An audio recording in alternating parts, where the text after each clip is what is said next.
our three cities that are represented on ORCAA.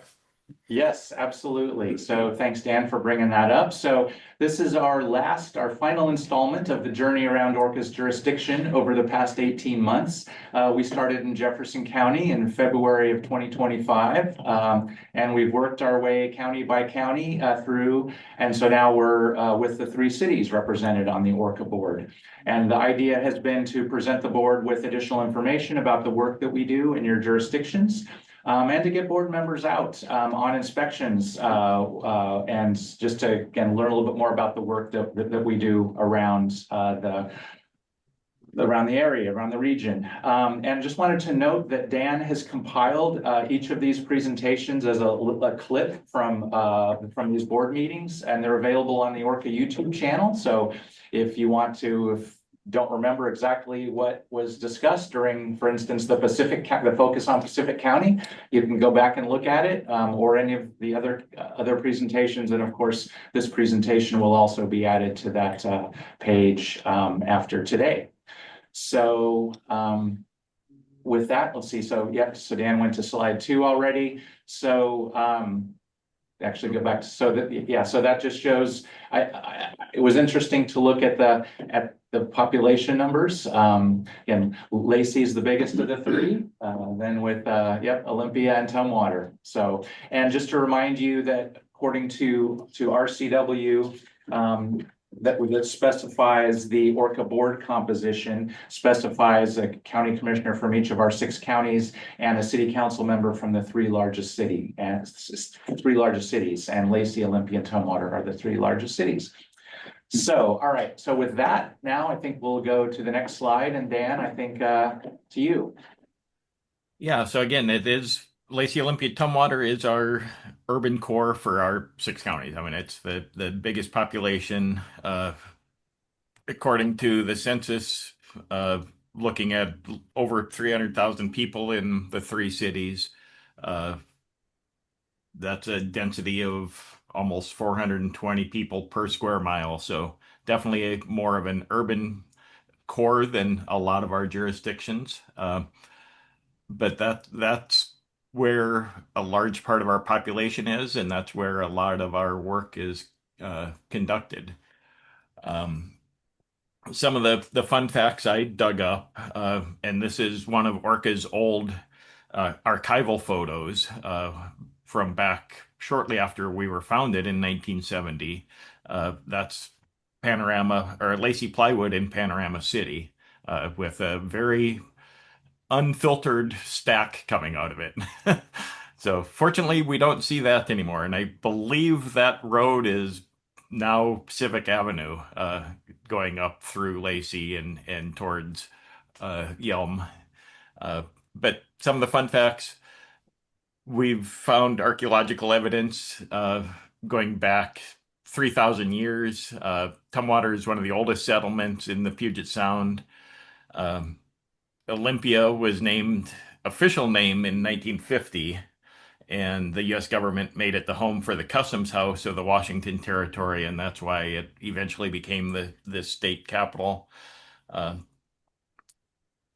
Lacey was originally Woodland, and there was already a Woodland, Washington, so they had to change their names. They decided to just match the local post office. Sorry, got another admission here. And wasn't an actual official city until 1966, which is also the year of my birth. So we share a birthday. And I don't know if Ryan or Paul or Joan would like to jump in with any interesting aspects or things about your cities you'd like to share. I mean, so Lacey just recently had their the Lacey Cultural or History Museum just opened up officially like in the past month. And one of the things that I learned there is that because of the amount of lakes in Lacey, it was for a lot of the region, one of the kind of a resort town. So like every single lake had a couple different like cabins or lodges on there that had like slides and like all this other information. So it was a place for people to come and relax and kind of as acted as a resort. So it was really interesting to learn about that history. Yeah, the only thing I would add about Olympia is it being the capital city, we kind of end up shouldering a lot of responsibilities that that other jurisdictions don't have to deal with. And that can be both good and bad, you know, meaning some of the challenges are very big and some of them are kind of little plums, you know, for the city. It we don't have a huge industrial base as we once had, you know, timber and yeah, I mean, the biggest industry really is the can and cork factory. But nonetheless, the work ORCAA does has tremendous impact on the community, and we appreciate the work this board is doing in maintaining environmental integrity in this part of Puget Sound. Joan, any words from Tumwater? Well, I could mention that George Bush was one of the first people here, one of the founders of Tumwater, and it was they named it the wagon train that was all together with the Schmidts and all the people that schools and things are named after in Tumwater. They called it New Market. And so that's where the use of New Market around this area was. I didn't know that until quite a time after I was been in Tumwater, that it was once New Market. And they ended up here, which is I don't know how far that is how far we are exactly from Portland, but the wagon train first went to Portland and they were going to settle down that way. And because George Bush was a black man, they wouldn't take his money. And so they just got back in their wagons and started heading north and ended up stopping at the falls in Tumwater. So kind of interesting history. And the founders had a great, the Bushes had an amazing relationship with the Indian tribes in this area. And I think part of it was because, you know, George and the people who first came were just community builders and kind, interactive people. Everybody wanted to learn each other's language, and they shared some of their livestock. And it's I'm proud of the history that Tumwater that she comes out of. So those are some fun facts. And I did jump over the bullet that notes that Tumwater is the oldest American settlement on the Puget Sound. So it's the original U.S. settlement here. So Yeah, that's one of the, and that's why some of us from the council work so hard to keep the Gary Oak tree that's out there on Old Highway 99 by the airport, is because that was a great stopping, and I guess they didn't exactly camp in those days, but camping spot where they gathered wagons, and also where the tribes gathered. It was near that tree. It has a lot of history and mystical things about it, that they danced under it and slept under it, and so I don't know if you follow that story at all. When we were having a little fuss about it, and it's fun to get some of those facts and know about the lay of the land and the people who were here before you, and then you came and joined with them, is really what happened here. So it's nice. We need that kind of spirit nowadays. So All right, well then Well, so some interesting stuff. So I think now on to monitoring. I think next slide, Odell. Yeah, so this slide is part of what I showed during the Thurston County one because it also represents the county monitoring, but it just so happens that most of the monitoring that we've done has been in Lacey, Olympia, and Tumwater, with a few exceptions there. But you'll see at the top, for those of you that were not here during Thurston County, we've done a lot of monitoring and we see that site goes all the way back to 1970. And it is still our, or no, I'm sorry, the original Lacey Fire Station goes back to 1970, and then we took a break. And our current site, which is at Mountain View Elementary, goes back to 1984. So we've been monitoring at Mountain View Elementary since 1984. And you can see the amount, the different pollutants that we have monitored there over the years, starting with total suspended particulate, which is just any particles that stay in the air and don't fall down. And then research showed that the smaller particles were actually the ones that were the most hazardous to our health. And so they started with PM10, which is also called inhalable. So those are the particles that when you breathe actually get into your lungs. And then even more research showed that it was even the smallest particles, the PM 2.5, that could penetrate the most deeply and actually break the blood membrane barrier and get into your brain, into your lungs, and deeper into your body and cause the most health impacts. So over the years at Lacey, we have monitored all the different particulates. We've also done a short stint with carbon monoxide. Ozone has been monitored there since 2011, and black and organic carbon is now being monitored at the site as of the last 2 years. And then we've also monitored for weather, so wind and temperature there since the 80s. So one of the most well monitored sites in the region. And most recently, we upgraded our building there. We replaced our old monitoring shelter with a brand new shelter, and we dedicated that earlier this spring to James P. Werner, who was my predecessor and worked for ORCAA as their main monitoring specialist for over 30 years. So that is. You wanted to just mention what that red box is on. Oh, yeah. Thanks, Jeff. So the red box, that is the period of time that we were in non-attainment for national ambient air quality standards. So, and we were monitoring in Lacey, of course, at that time, but it did extend to the whole county. But this is the only region where we actually were considered non-attainment officially. And so we had 20 years from that point. So the red box that's the years that we measured PM10. I should say we were in non-attainment for PM10. Those are the blue measurements. And then in 1990, I'm having trouble looking at my years.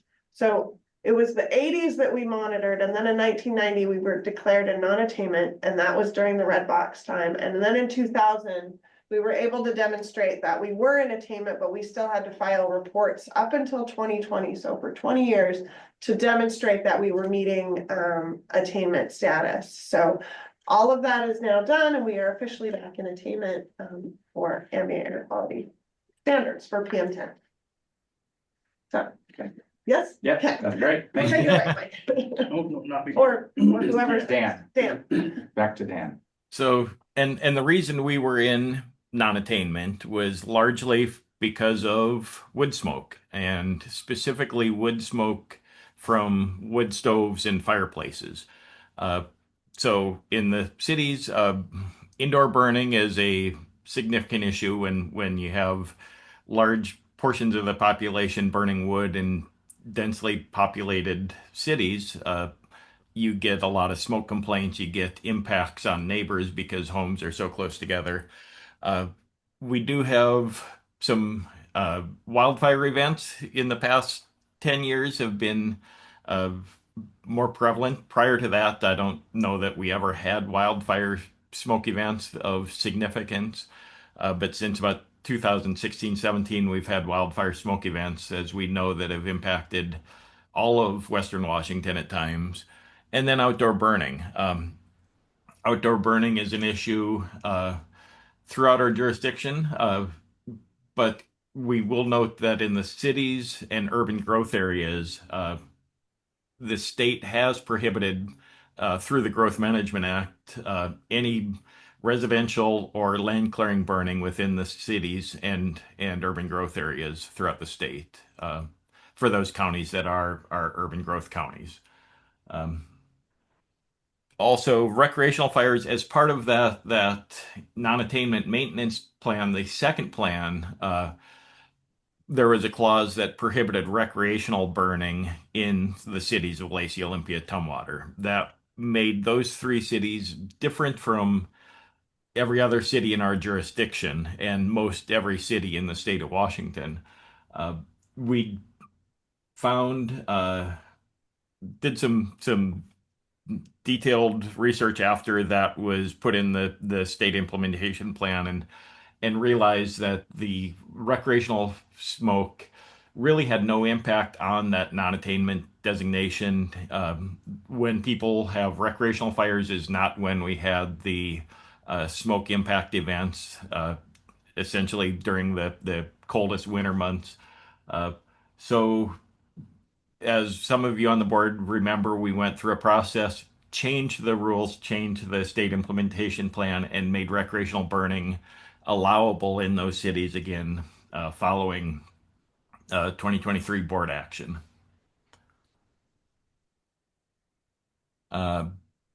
Wood stoves again had continued to be an issue, and the state recognized that. We've had a wood smoke reduction grant from the State Department of Ecology for many years. We first offered the wood stove replacement program in 2012, specifically to Lacey, Olympia, Tumwater, largely because of that prior non-attainment designation. Since that time, we've removed more than 600 stoves from those cities. And we've also been able to expand that program first to all of Thurston County and then to all of our jurisdiction this past cycle. So we've slowly been able to expand that to serve all of our communities. So 600 stoves in 14 years doesn't sound like a lot, but that's essentially 46 tons of particulate matter per year that's taken out of the community's ambient air. So it's been an effective program. You look at the numbers on Odell's charts over the years, and I think we can pretty honestly track the wood stove program's impact on air quality locally. Again, outdoor burning in the cities and urban growth areas, only recreational fires are allowed. Those rules changed in 2023, and recreational fires are essentially those small 3-foot diameter or smaller campfires that burn only clean firewood or charcoal.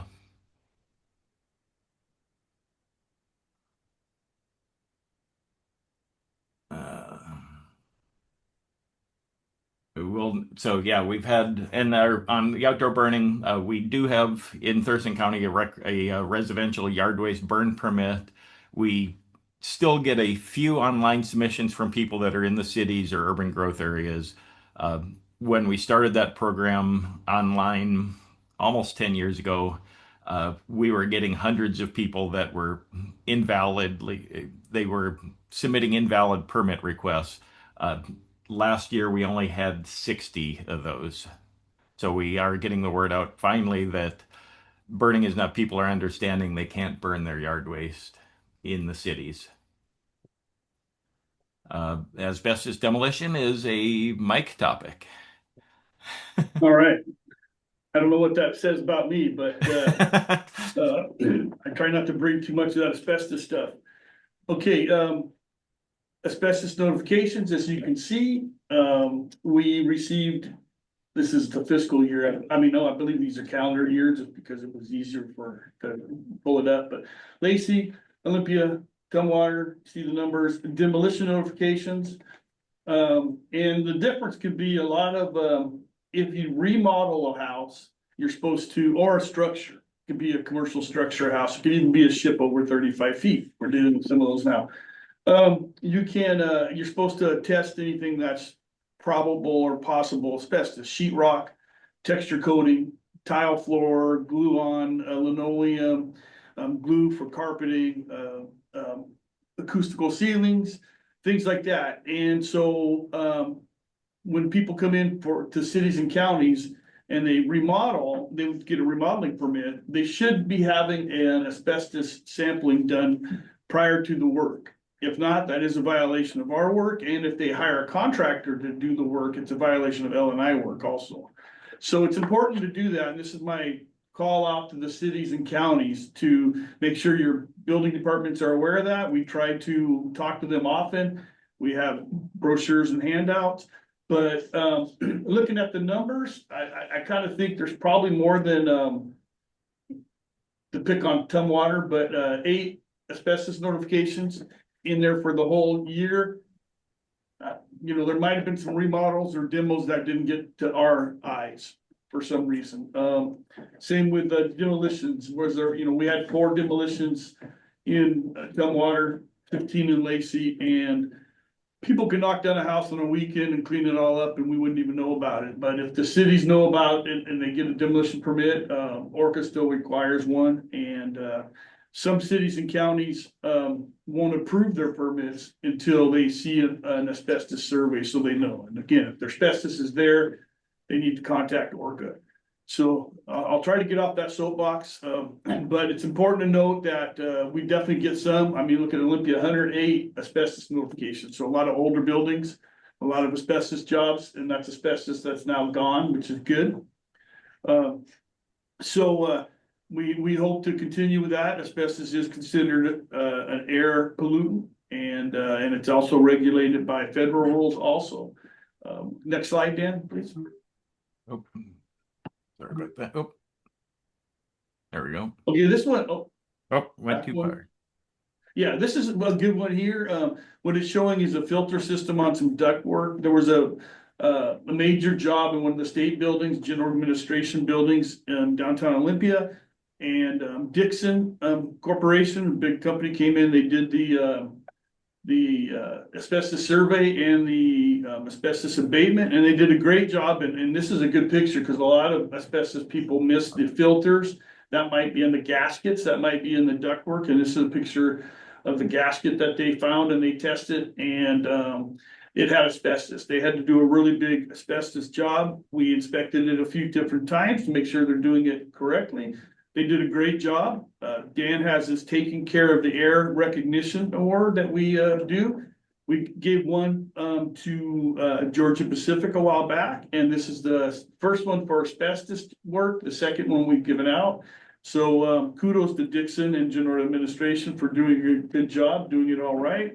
And thanks to Dan for developing this recognition. I think it serves good to show people that we not only want to, you know, them to do things right, but when they do, and it's a nicely done job, we'll try to recognize him. So, and I would add too that, I mean, we take this seriously, this recognition. So we did our due diligence. We actually contacted other local air agencies that work with Dixon and asked them about their experience with them. And to a man, they all said, when we get a Dixon job, we cheer because it means it's going to be done right and easy for our inspectors.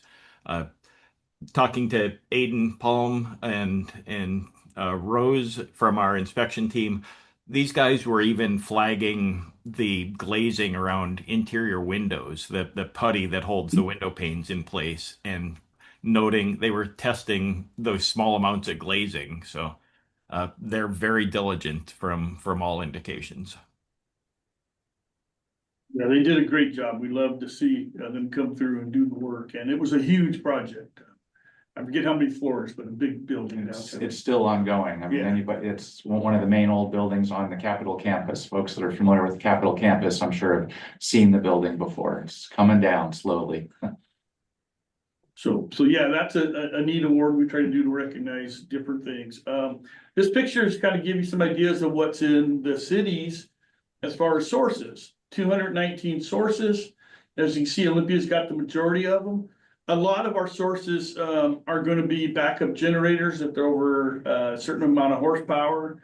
We also we do gas stations. If you're not aware, we inspect those for some vapor control technology. Automotive spray booths. So a lot of these numbers are of the 219 would be gas stations, backup generators, but we also have large facilities. Paul actually mentioned them earlier, Crown Cork and Seal there in Olympia. And there are the only Title V or quote AOP, the large operating sources in the 3 cities. That's the only one. And that is a picture from the Crown Cork and Seal people. And I think some of our inspectors are back there. We also have 2 synthetic miners, and I bring that, and those are basically facilities that if they didn't put a limit on how much they produce, they would become an AOP or Title V, but they voluntarily restrict their production to a limit so they don't go into that, because there's a whole lot more in-depth review and regulations. And I bring that up because one of them is, you'll see later, was one that some people visited. We had our tour, and that was Georgia Pacific. International paper, sorry. An international paper, it's actually in the Lacey UGA, but we'll count it. We also have Georgia Pacific and the DES Capital Campus. That's a conglomerate of a lot of backup generators and a few other things those are the synthetic miners. So there's the 3 there, the 2 Georgia Pacific and DES, and then there's the one in the Lacey UGA International Paper. So 3, and then all the rest are what we call natural miners. They're smaller, but all kinds of variety of stuff. It's amazing what we have. Also, going to the last bullet item. Back up please for a minute. Yeah, the last bullet item, emission inventory, are we collect this emission inventory on some of the bigger sources, and I've said that about all the counties that would come, how many we had. In this case, for the cities, there's 18 sources. It would be definitely from the AOP source, from the 3 synthetic miners, and then we have 14 other sources that are considered large natural miners that we collect the emission inventory and from those. So now the next slide, please. Okay, this is a good map, and I give Dan credit for putting this together. You can see kind of the locations. Now, of course, you don't see every one of them because some of those pins are doubled on top of each other or tripled, especially in Olympia. But what's unique is it's Lacey, Tumwater, they're kind of pretty equal. The slide before, we talked about 57 sources in Lacey and 56 in Tumwater. And yet we saw early on the population, Lacey has more population than the rest of them. But Olympia has the most sources, attribute a lot of that to gas stations, backup generators. But yeah, that just gives you kind of a representative map, of kind of where the spatial, where they sit. Next slide, please. And now it's going to go to Jeff. All right. Well, I was lucky enough to go on both of the inspections that we did in Olympia and Lacey. So this was a picture of the inspection of the Lacey, Olympia, Tumwater, Thurston County Clean Water Alliance wastewater treatment plant, downtown Olympia on May 19th. Ryan and Paul joined a few staff members and lot staff, Matt Valenta, Mark Petrie, and Jesse Barham did a great job of showing us around, telling us we started at where the water comes into the facility and then followed it through. It was an interesting tour, and emission units include emergency generators, some boilers, flare. But thought it was interesting. Digesters? Yes, Yeah, there's a big digester. Yeah, and we've recently permitted some work that they're doing because they're doing some big upgrades. Yep. So, and then the next slide was at the end of June. Paul and Ryan accompanied, we mentioned International Paper. So that was also a really interesting tour to see how the facility turns 4,000-pound rolls of paper. First, they corrugate it, essentially make what we erroneously, many of us call cardboard, but they're quick to point out is actually corrugated paper, not cardboard. But then they turn these big rolls of that into boxes for all sorts of things. And that was really interesting process to see as well. And so again, a number of Lacey staff, Terry McDaniel, Vanessa Dolby, Sarah Schelling attended the tour, along with some ORCAA staff and Paul and Ryan. So I don't know, anything you'd like to add about your tours or, I mean, the inspections that you saw? I mean, the pictures don't tell you how warm it was in the International Paper. Those machines are very, very hot. But yeah, and then also the pictures don't tell you how much aroma comes at once in some of those rooms. But all of it, overall, it was very educational to learn and to see how these processes are done, especially how ORCAA conducts their inspections. Like the part that we were excused from is the reviewing of all of the Excel files of, for all of the information. And so I was grateful for that. Jeff, is that the only major facility? The Crown is the only major facility in the three cities. International Paper is a synthetic miner, so it's one step down. They intentionally keep their. Yeah. Okay. Well, then next slide. Yeah, it's just, so again, we've concluded our tour. So we've finished our tour around ORCAA cities and counties, but, again, we're always interested in highlighting if there's something interesting that that board members are aware of going on around the counties or cities that you think we should highlight. Let us know. Happy to get it on the agenda. Again, the next thing we'll be doing starting in September is a focus on ORCAA programs. We'll be